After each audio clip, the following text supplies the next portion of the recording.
explore the wisdom of the revered Narada Bhakti Sutras, a cornerstone of Hindu devotion, with His Holiness Swami Jyotirmayananda. Experience 45 enlightening lessons on the essence of Bhakti Yoga. Discover the path to pure love for God and transcend the material world. Embrace the teachings that have guided devotees for centuries.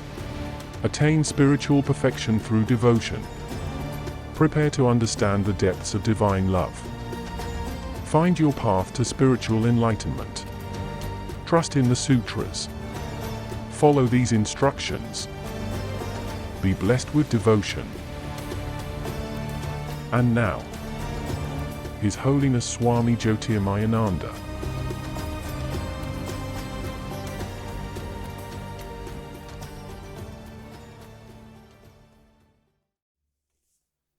Om Vasudevasutam Devam Kamsachanuramardanam Devki Paramanandam Krishnam Vande Jagadgurum. Om. Adorations to Lord Krishna, the preceptor of the universe, destroyer of the forces of darkness, bestower of immortality. Blessed self in all adoration. It's Narada Bhakti Sutras, Sutra number 50. It's 50%. Satarati satarati salokans tarayati. He who has attained supreme devotion, he crosses over Maya. And the sutra repeats it. He crosses over the ocean of Maya and helps the world, referring to all mankind, to cross this ocean as well. Satarati satarati salokans tarayati.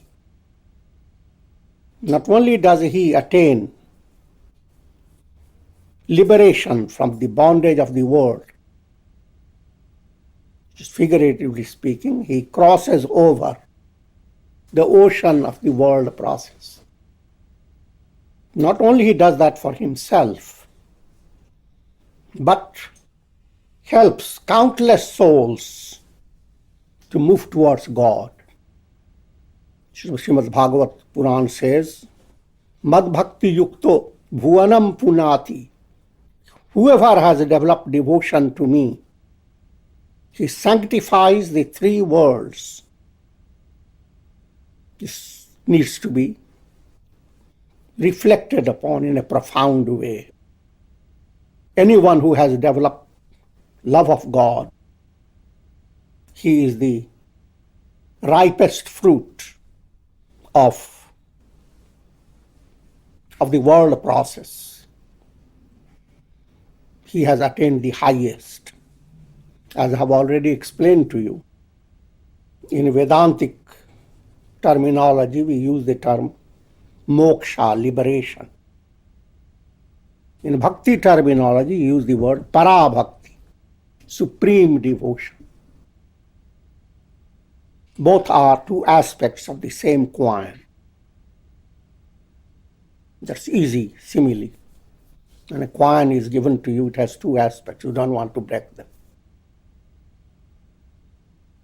Whoever is confused about I am practicing bhakti, I don't like jnana, knowledge, or I like jnana, I don't like bhakti.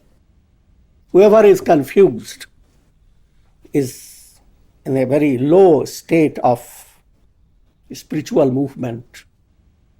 Because how can you separate your feeling from reasoning?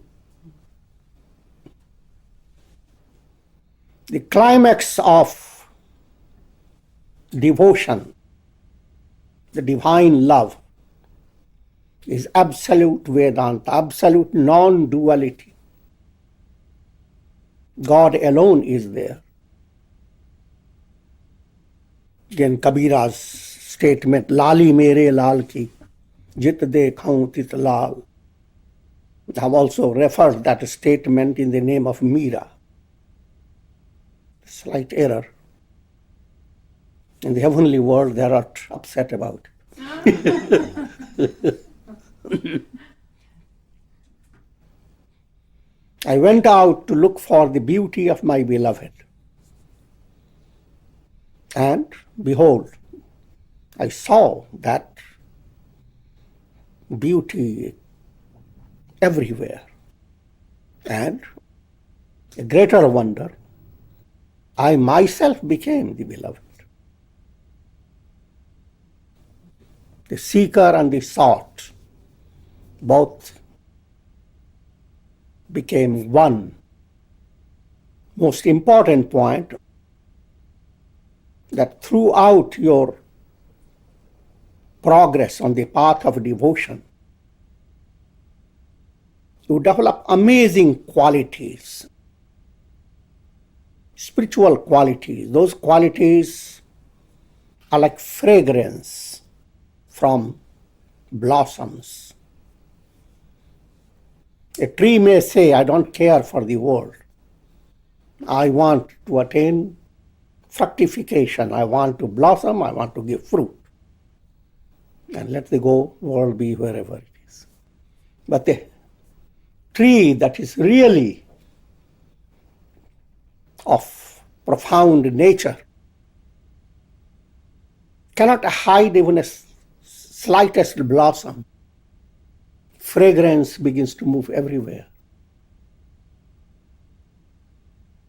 Millions of bees become interested in it. Without any advertisement, they start coming. Countless birds from the sky, as well as human beings, they find delight under the shade of the tree. And as they go on looking at the wonderful fruits, sometimes the fruits drop by themselves. Sometimes they climb, get the fruit. Sometimes they use any method. Throw a little brick up there or a stone and the fruit comes down. All that I'm elaborating. The point to understand, you cannot be a qualitative person and be just selfish. You cannot blossom and shut out all the fragrance that could go around you.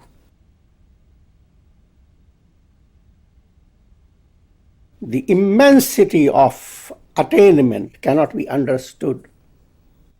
Love is in every heart. And love is directed towards God and God alone, because God is the only reality. But due to conditioned mind has developed its limited notion. The first great error that mind sustains, I am the body. And therefore, even when you think of your loving yourself, the reality behind that love is the absolute self, God.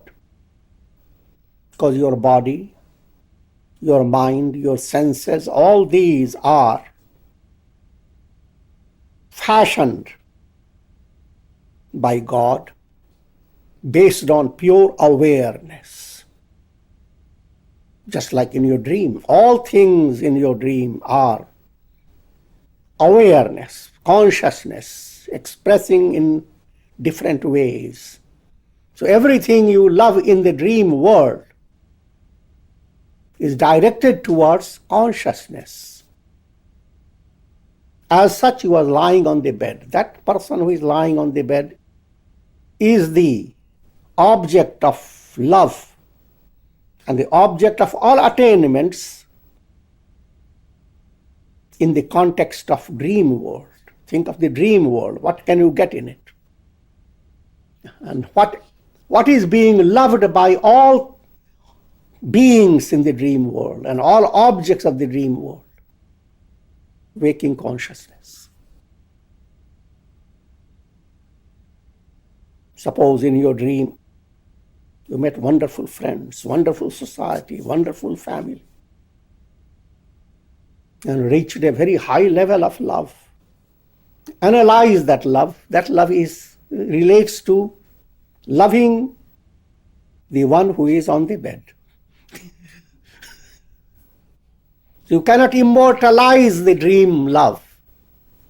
Let there be this dream forever. The fulfillment of that love is to wake up. This gives you simple illustration. Apply it in a broader way. All human beings, all living beings, they are souls. Every soul is a reflection of God in mental process. Through conditioned mind, concepts of love arise.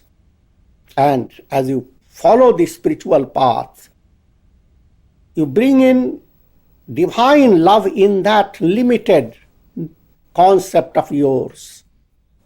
And that's for opening the door to boundless expansion by a simple method.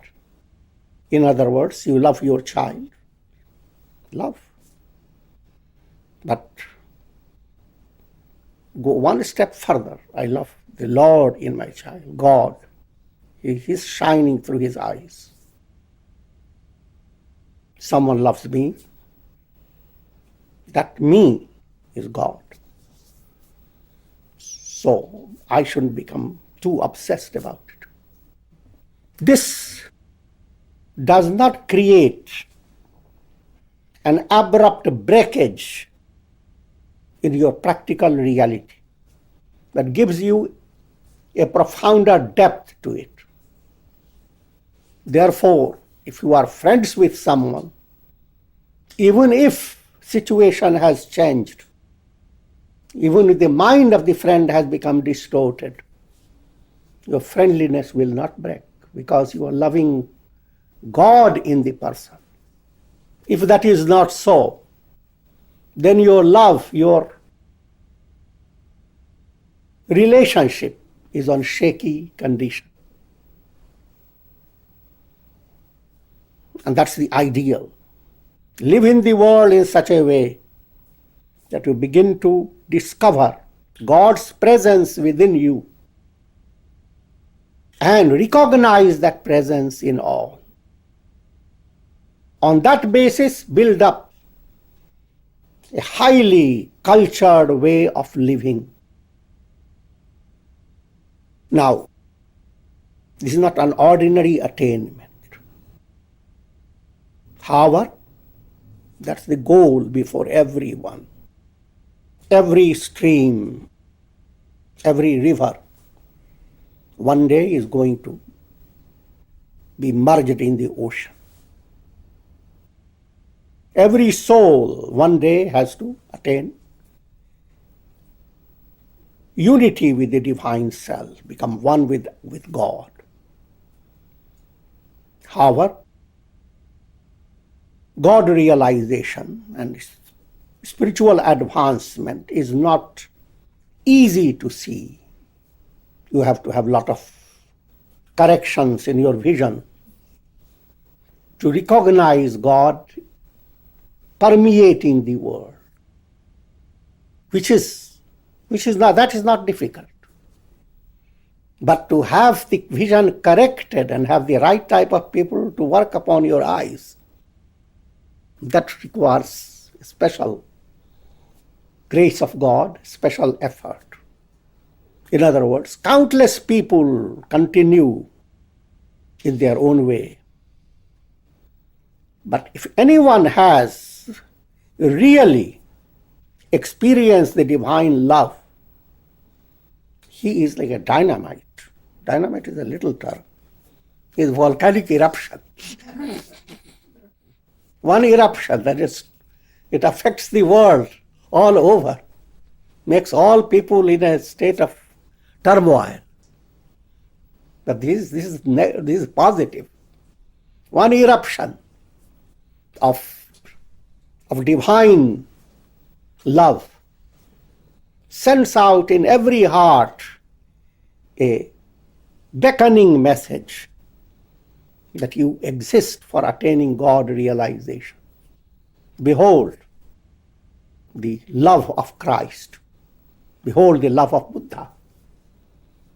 Saints and sages, all great kings and emperors have come and gone. They threatened the world and people were amazed by their power. But those simple personalities, saints and sages, how they stand out, shining brighter and brighter as the time passes by.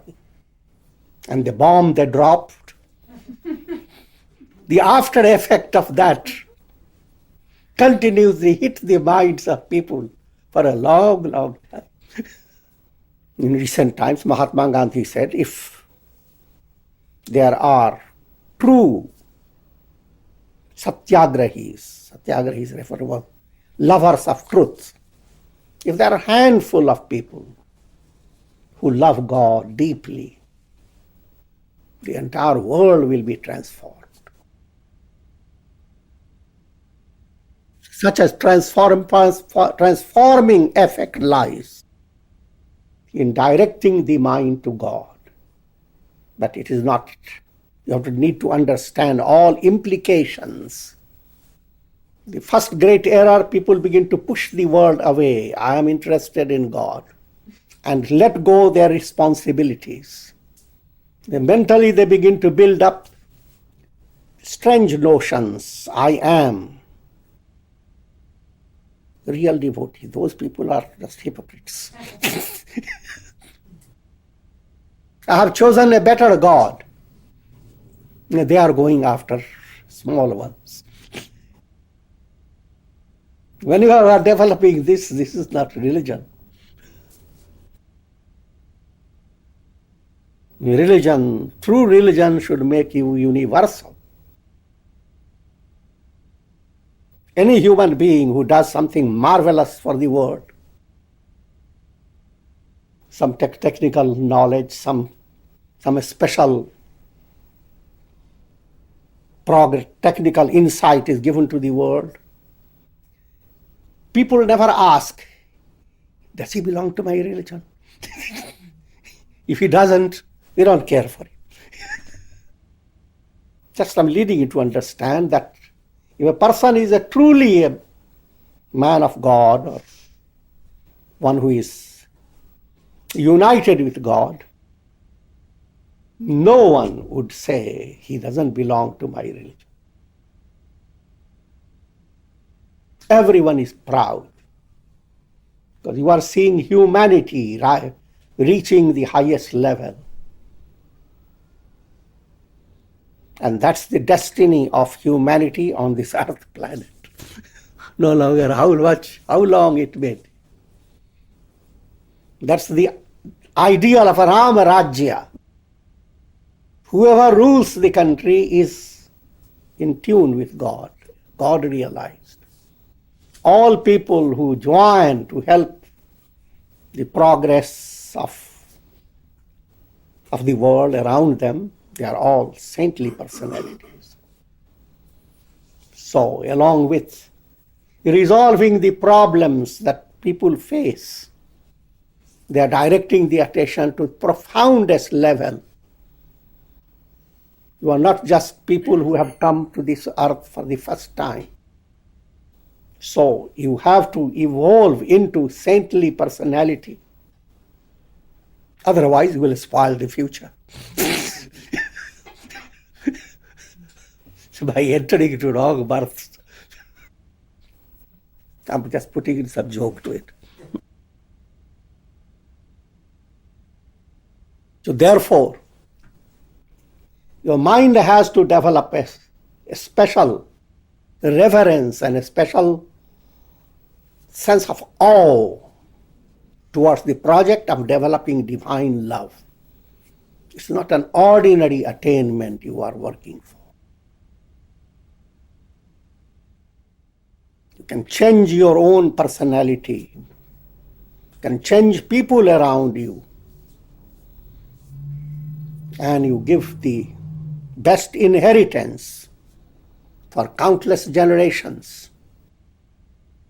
Also, you bring about upliftment to countless generations in the past.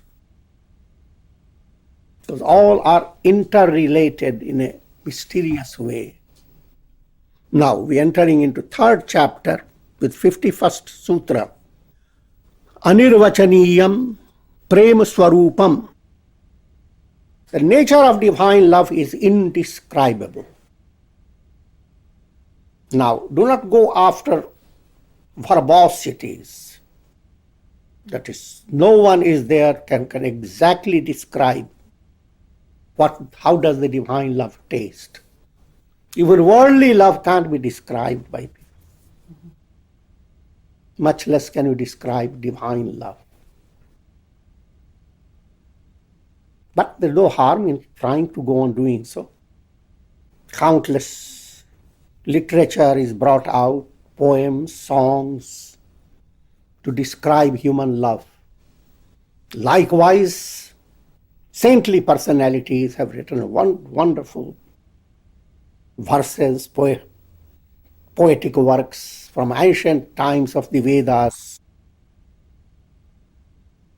trying to lead human mind to the lofty heights of divine love. There is a song of Kabira that says, "Dooba so bola nahi, bola so anjan. Gahro prem samudra, ko doobe chatur sujan." Whoever has gone deep down, he has become drowned.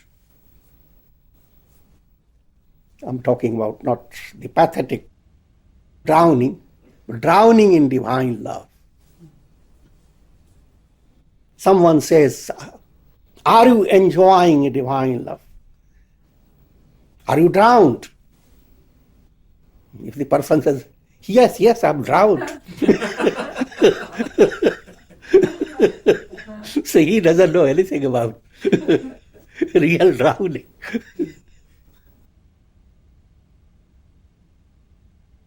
That applies also to deep sleep.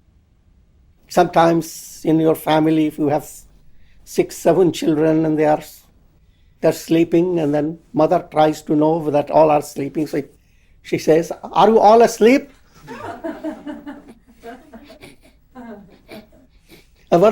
"Yes, mommy, I'm having deep sleep. Don't disturb me."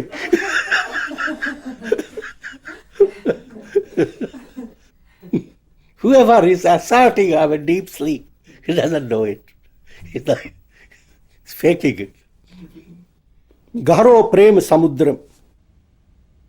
Ocean of divine love is very profound. Those who are supremely wise, they dive, drown themselves in it. They don't care for describing what's happening as he enters into. In other words, that experience transcends the senses, transcends all mental concepts.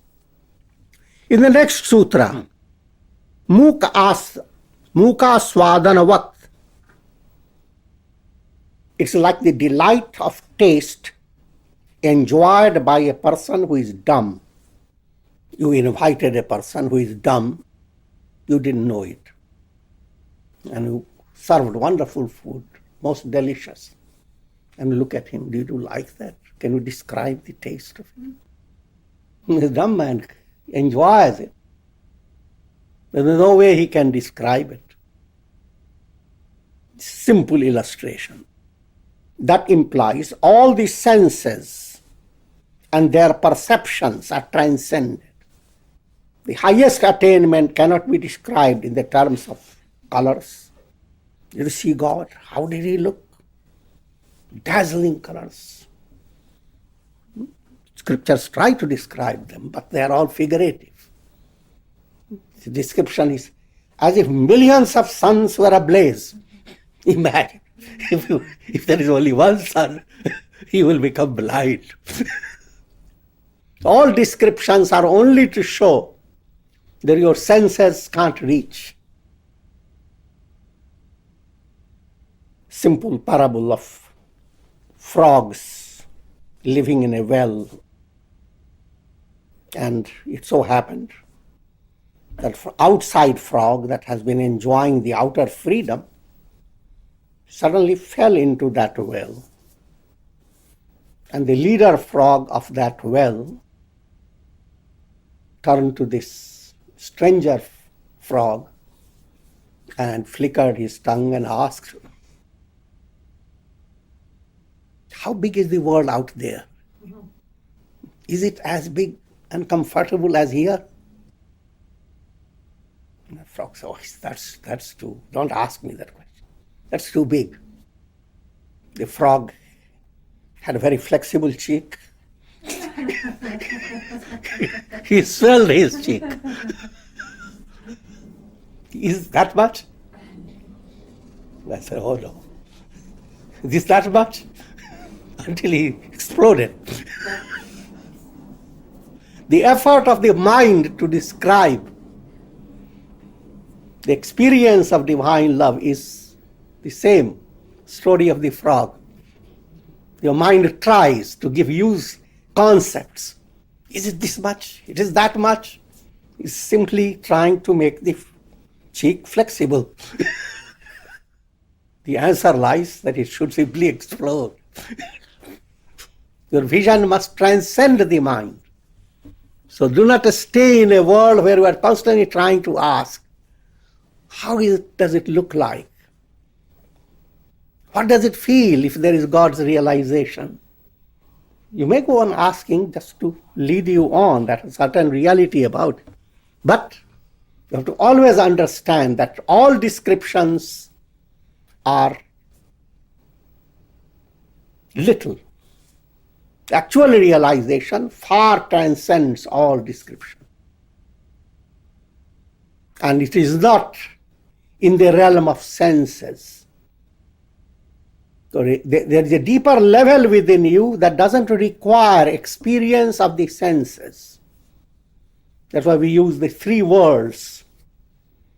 There is one level that requires the level of the world, where everything has to be touched, seen, judged by your mind and senses.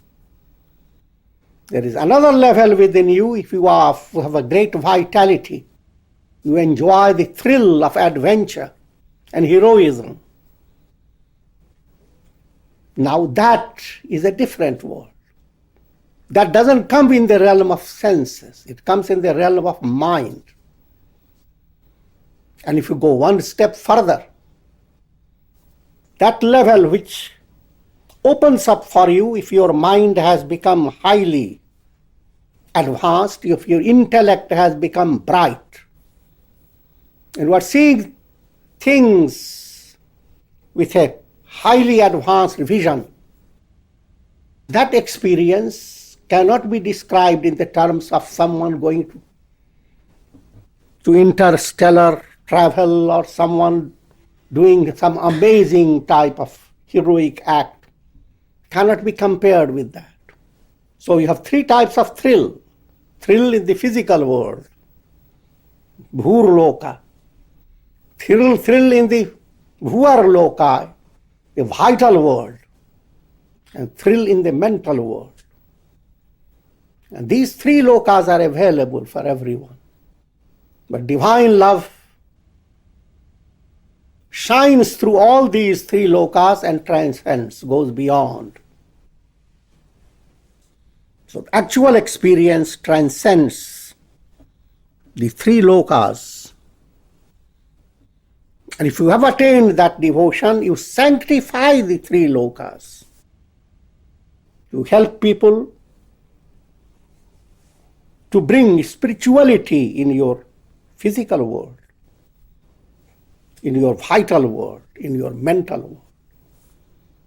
That's the subject of culture. Any high great personality influences the cultural development of society. The next sutra says, now the question arises, if he becomes dumb after realizing, I can't say anything, then how can a person know that there is such an attainment? Prakashate kwapi patre, Sage Narada says, it manifests in some rare qualified persons. Even though he doesn't say, something within him pours through his eyes, something within him gives a special quality to his speech, a special fragrance to his feeling. His attainment oozes through every pore of his personality, though he has said nothing. That was the story. This is how you think of Christ, think of Buddha, think of saints and sages. They didn't have to say too many things, because the very personality was brimming with mystical experience. Basantavat lokahite charanta. Like a spring season has come, you don't see it, but all the trees and all the vegetation, there is a special change has occurred. In the Gita, 12th chapter, towards the last 8 verses describe the qualities of a devotee. And I will just give you a few of those descriptions. Those are ideals. First is Adveshta. Never turn your eyes to the world thinking world is the source of my trouble. If anyone causes a feeling of trouble in your heart, think of your heart like a vessel. And vessel that has water, and at the base, to the bottom of the vessel, there is some muck. There are times we look into the vessel, it's all clear. Say to yourself, I am the saintliest person in the world. Someone comes by, put something into it. Mud comes up.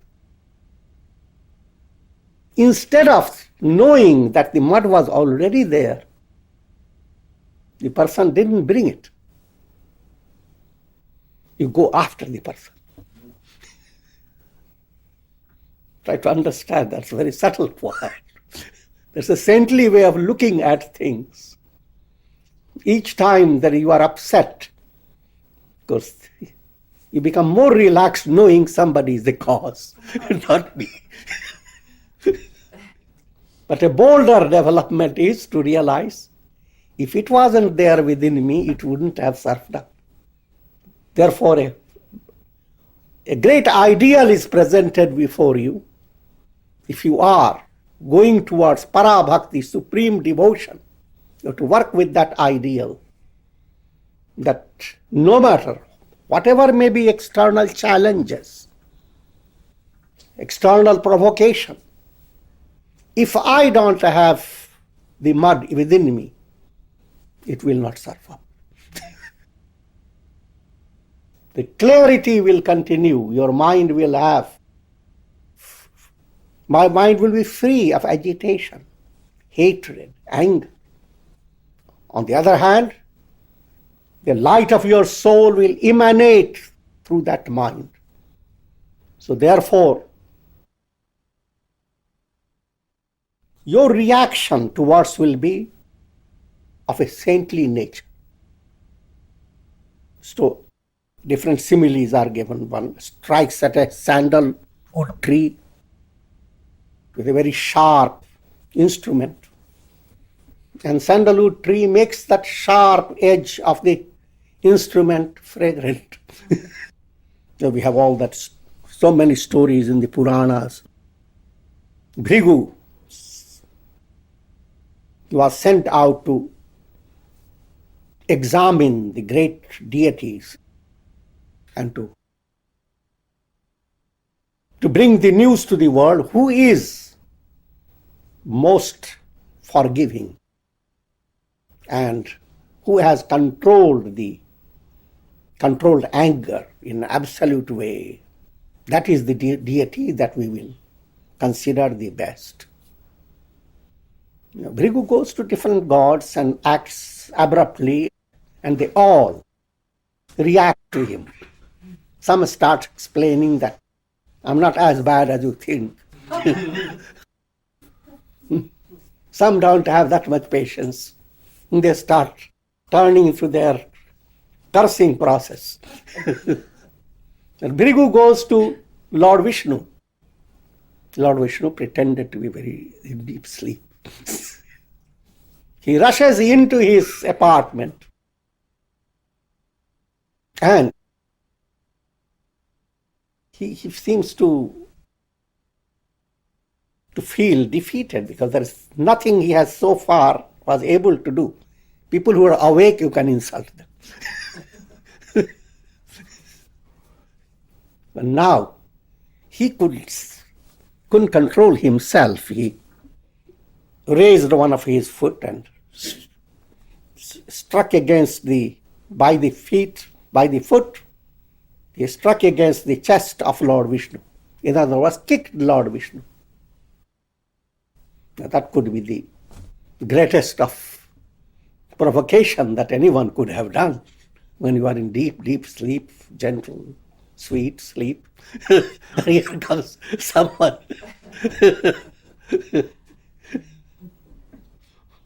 Lord Vishnu wakes up and holds the foot.